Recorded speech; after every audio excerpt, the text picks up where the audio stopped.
El bien y el mal no están afuera, sino en tu reacción. O esta otra, acepta lo que no puedes controlar. Seguro que a muchos les suenan estas frases, ¿no? Son como los grandes éxitos del estoicismo. Y es que esta filosofía, bueno, parece que está por todos lados últimamente. Pero claro, con la fama vienen las críticas. Que si fomenta la indiferencia, que si te vuelve conformista, apático. Incluso he oído que te pide reprimir tus emociones, ¿no? Hoy vamos a meternos de lleno a ver qué hay de cierto en todo esto. Vamos a usar información de una fuente que lo analiza bien. Una transcripción de El Grimorio en YouTube. Queremos explorar qué es realmente el estoicismo, de dónde salió, cuáles son sus ideas clave y si esas críticas, bueno, si tienen fundamento.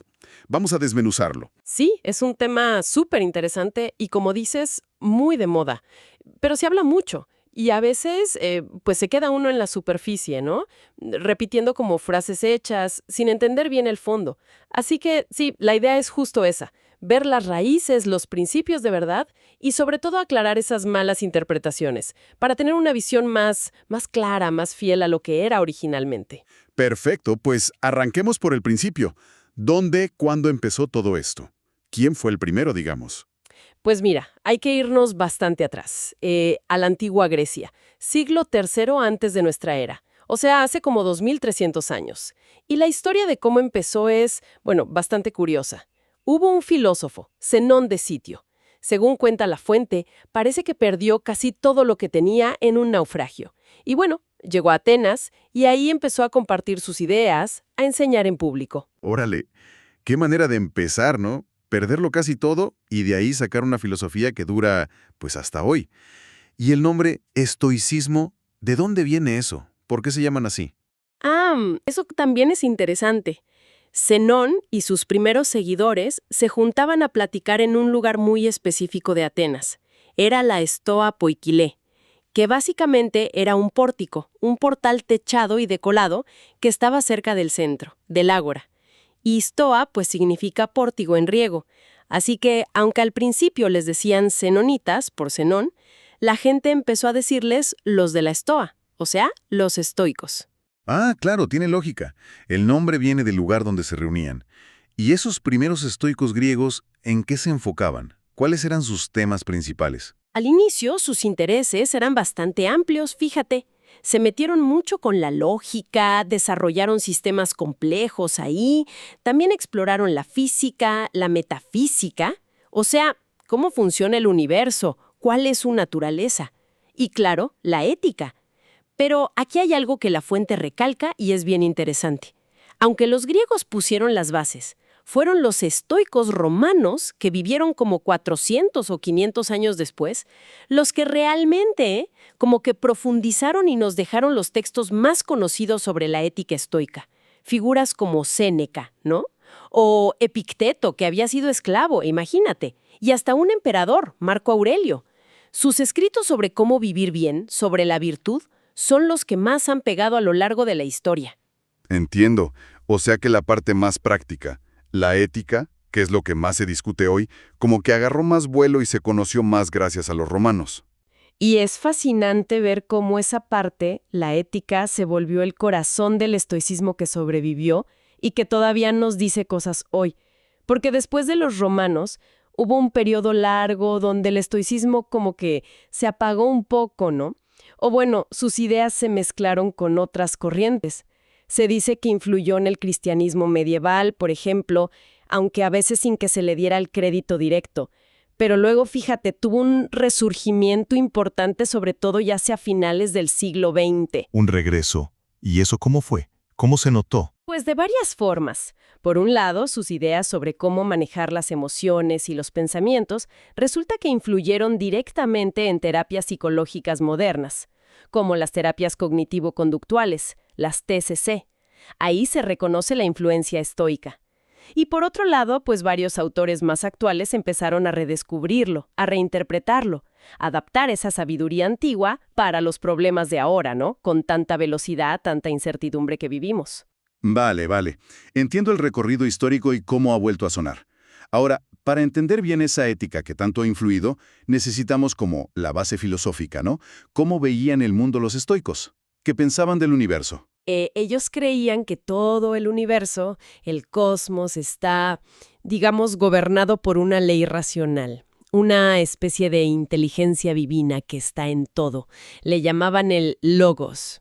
Piensa como si fuera el sistema operativo del universo, ¿no? Una mezcla de ley natural y razón divina. Y sostenían que todo en la naturaleza funciona en armonía cuando sigue su propia esencia, su naturaleza, dentro de este orden del logos.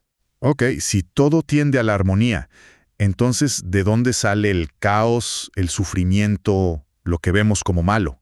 Justo ahí está el punto. Según ellos, el desorden, el sufrimiento, surgen cuando los seres, sobre todo los humanos, actuamos en contra de esa ley, en contra de nuestra propia naturaleza fundamental. Es como ir contra la corriente del universo, por decirlo así. Ahí es donde metemos ruido en el sistema. ¿Y cuál decían ellos que era esa naturaleza humana fundamental? ¿Qué nos distingue? Este es el mero centro de su ética. Para los estoicos, lo que nos define, lo más elevado de nuestra naturaleza es la razón, nuestra capacidad de pensar lógicamente, de entender el mundo, de entender nuestro lugar en él. Y esta razón es como nuestra herramienta. Por un lado, nos permite descubrir cómo funciona esa ley universal, el logos, y por otro, nos permite alinear nuestra conducta, nuestras acciones, con esa ley. O sea, vivir de acuerdo a lo que es natural y lógico para nosotros como seres racionales. Entendido.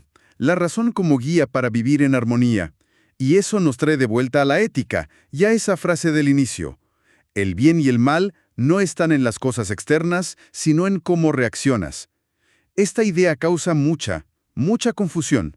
Quiere decir que nada es bueno o malo en sí, que todo depende de cómo lo veas. Es como un relativismo. Es un punto clave. Y hay que ser precisos, porque sí, es fácil irse por ahí, por el relativismo moral, pero no, ellos no eran relativistas. Los estoicos sí creían firmemente en la virtud como el único bien verdadero y en el vicio como el único mal real. Reconocían que hay cosas externas que son preferibles, ¿no?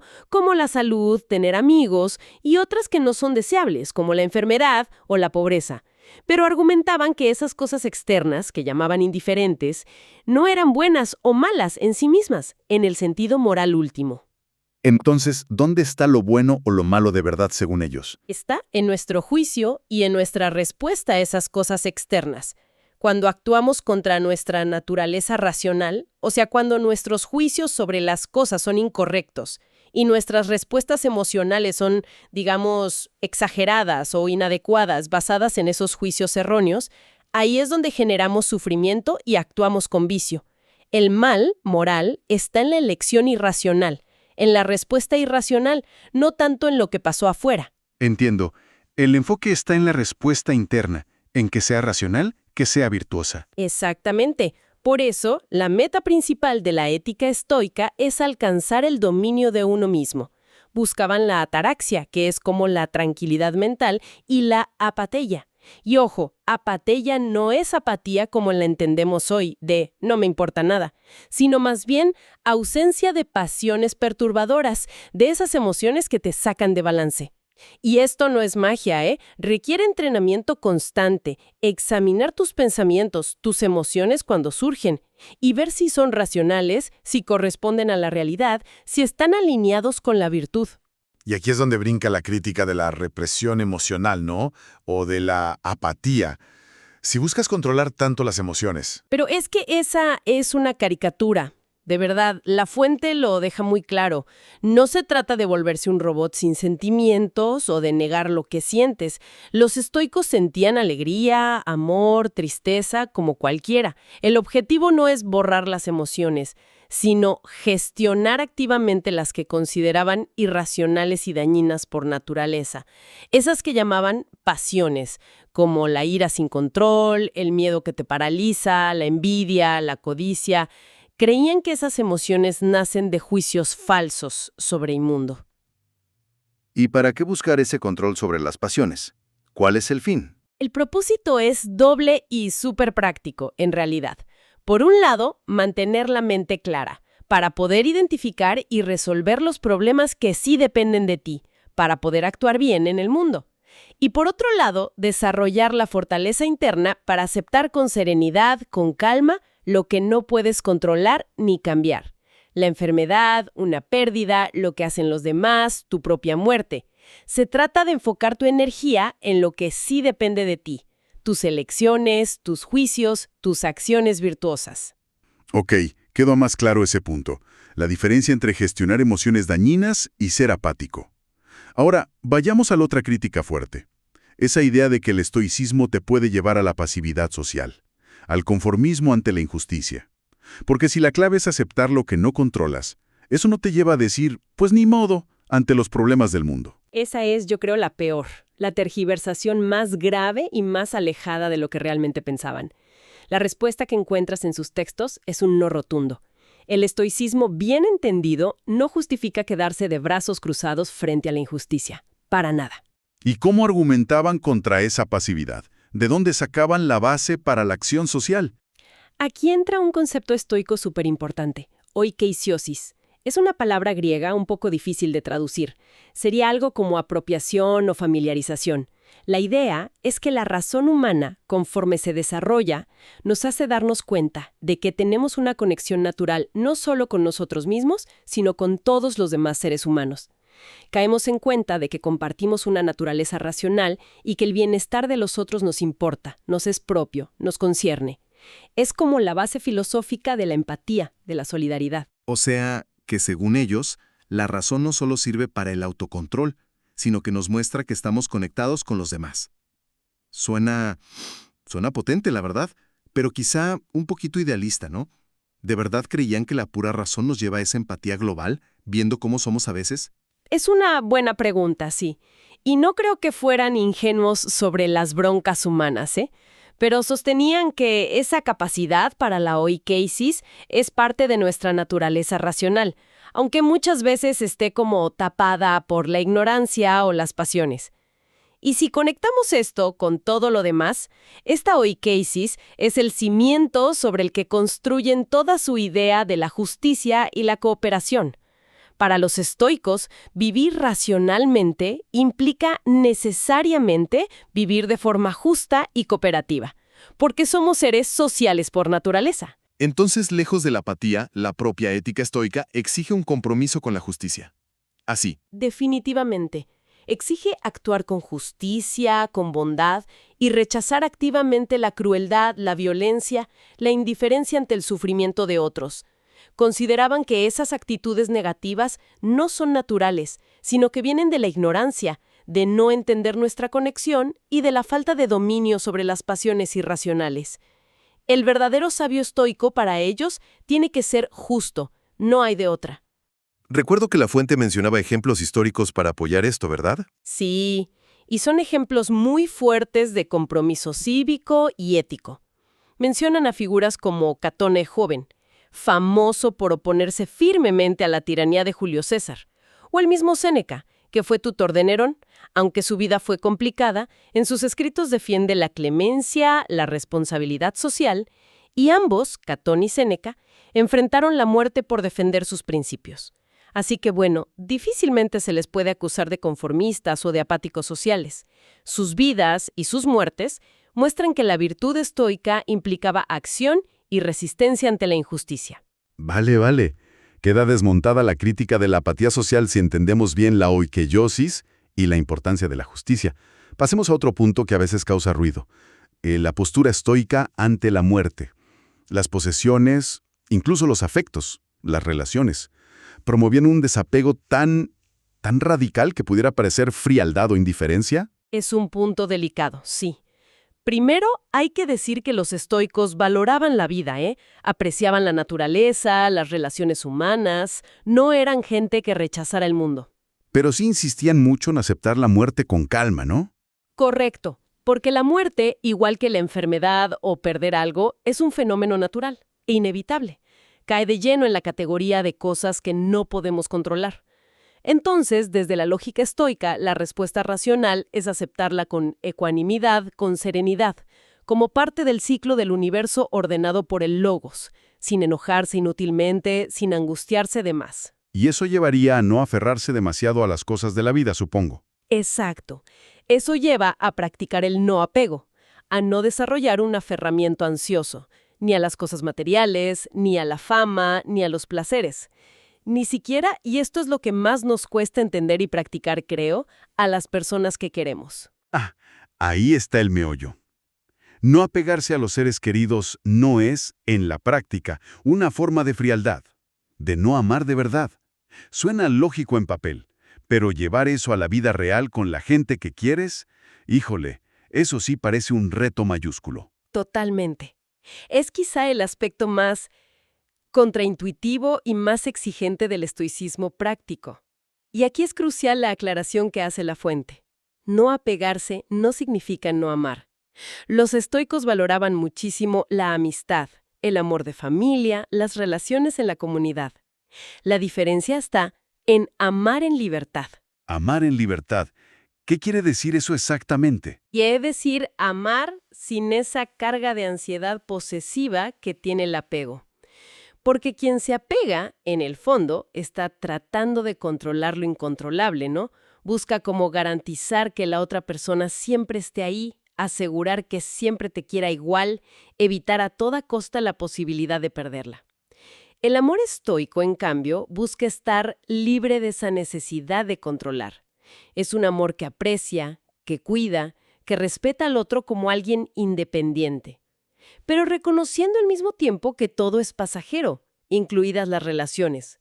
Se ama sabiendo que nada externo nos pertenece realmente y que la pérdida es parte de la vida.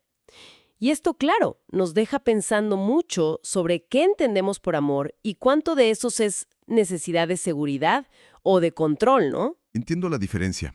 Aunque fácil de aplicar nos suena, es un amor como más sereno, quizá, menos dependiente. Entonces, si juntamos todo lo que hemos platicado, el estoicismo no es apatía emocional, sino manejar racionalmente las pasiones. No es indiferencia ante el mundo, sino justicia basada en la conexión humana, la oikeiosis. No es conformismo social, sino acción virtuosa. ¿Cuál es el panorama final? ¿Por qué una filosofía tan antigua sigue resonando tanto hoy en día? Yo creo que sigue vigente porque cuando lo entiendes bien, no con las caricaturas, el estoicismo te ofrece un marco filosófico muy sólido y herramientas súper prácticas para navegar la vida, que es compleja. Te da una forma de vivir más sabia, más resiliente, propone un camino hacia la virtud, hacia la tranquilidad interna, hacia un manejo más consciente y racional de cómo reaccionamos emocionalmente. Y eso es valiosísimo en un mundo que a menudo sentimos que nos rebasa, ¿no? Y los beneficios no serían solo para uno mismo, por lo que decías de la oikeiosis y la justicia. Exacto. El potencial del estoicismo, si se tomara en serio, va más allá de lo personal. Al poner el acento en la razón, en la virtud, en el bien común, te da una base ética para mejorar cómo convivimos. La fuente es bastante clara al sugerir que si la mayoría actuara guiada por la razón, entendida a la manera estoica, buscando la virtud y pensando en el colectivo, muchos de los grandes problemas que tenemos como humanidad menciona guerras, injusticias, desigualdades y las atribuye a la estupidez y necedad humanas, o sea, a la falta de razón y virtud, podrían disminuir. La idea es que actuar racionalmente es, por definición, actuar virtuosamente. Y eso incluye la justicia, la cooperación, la bondad. Entonces, para amarrar bien, vimos que el estoicismo no es reprimir emociones, sino gestionarlas dañinas con razón y autocontrol para vivir virtuosamente. No es pasividad ante la injusticia, sino un llamado a la acción justa basado en nuestra naturaleza racional y social, oikeiosis. Y frente a lo inevitable, como la muerte o la pérdida, no enseña indiferencia, sino aceptación serena, amando sin la carga del apego controlador. Precisamente, es una filosofía activa, enfocada en la acción virtuosa que nace de entender racionalmente quiénes somos y cómo es el mundo. Y quizá, como un último punto para reflexionar, surge una idea interesante, algo para quedarnos pensando después de esta charla. Adelante, claro. Podría ser que ese ejercicio constante de diferenciar bien claro entre lo que sí controlamos y lo que no la famosa dicotomía del control estoico, sea la herramienta clave no solo para nuestra tranquilidad personal, sino también, y quizá de una forma que no esperamos, para impulsar una acción social más enfocada y, por lo tanto, más efectiva. Una acción que concentre nuestra energía en cambiar lo que sí podemos cambiar, en lugar de agotarnos en la frustración o en reaccionar impulsivamente a lo que se nos escapa de las manos. Una acción social quizá más serena en cómo se lleva a cabo, pero no por eso menos comprometida con la justicia. Ahí queda la pregunta, para seguirle pensando.